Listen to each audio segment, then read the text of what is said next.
Suma, suma, suma, Fayyisan suma, Dukul sachisan suma, suma, suma.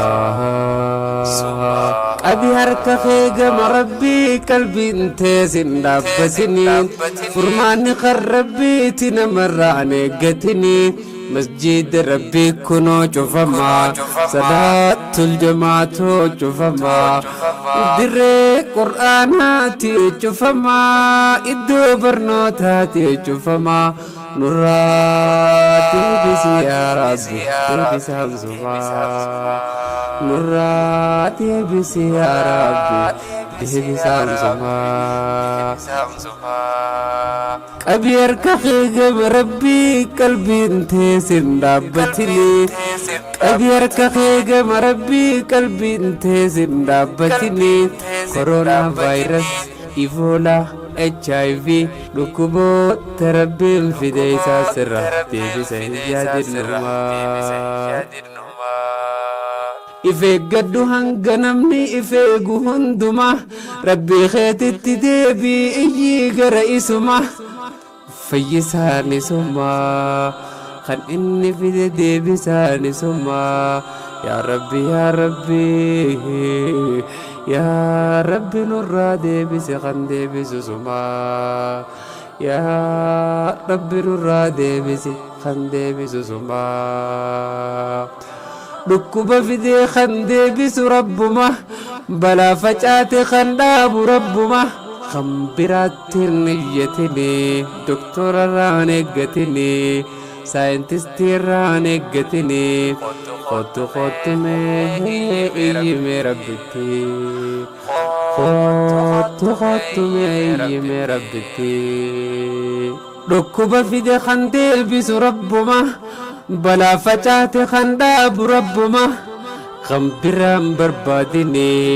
kan biraattiin niyyatini doktora irraan eeggatini saayintistii irraan eeggatini kottu mee iyyime rabbitti kottu mee iyyime rabbitti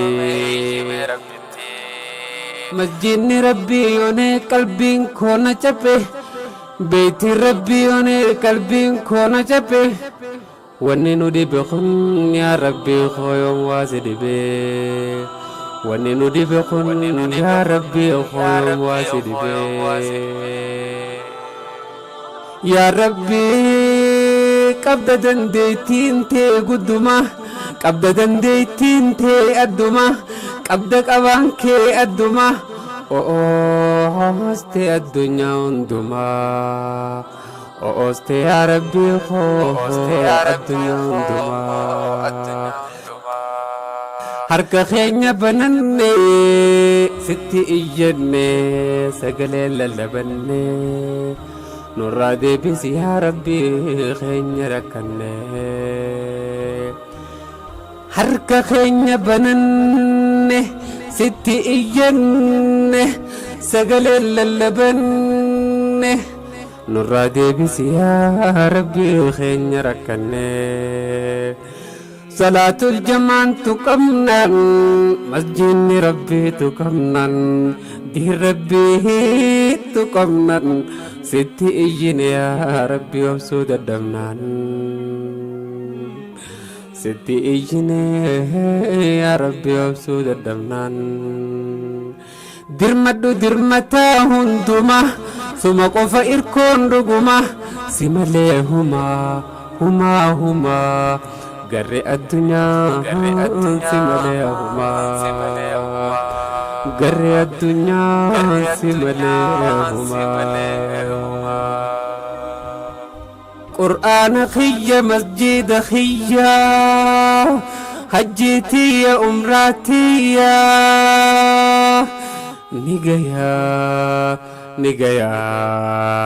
nigaya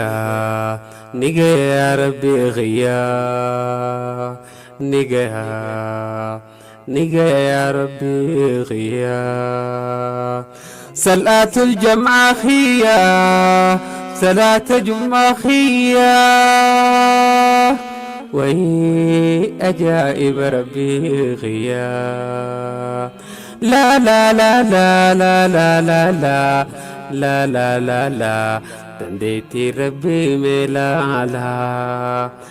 إذا زلزلت الأرض زلزالها وأخرجت الأرض أثقالها وقال الإنسان ما لها وقال الإنسان ما لها يوم يفر المرء من أخيه وأمه وأبيه وصاحبته وبنيه ومن في الأرض جميعا ومن في الأرض جميعا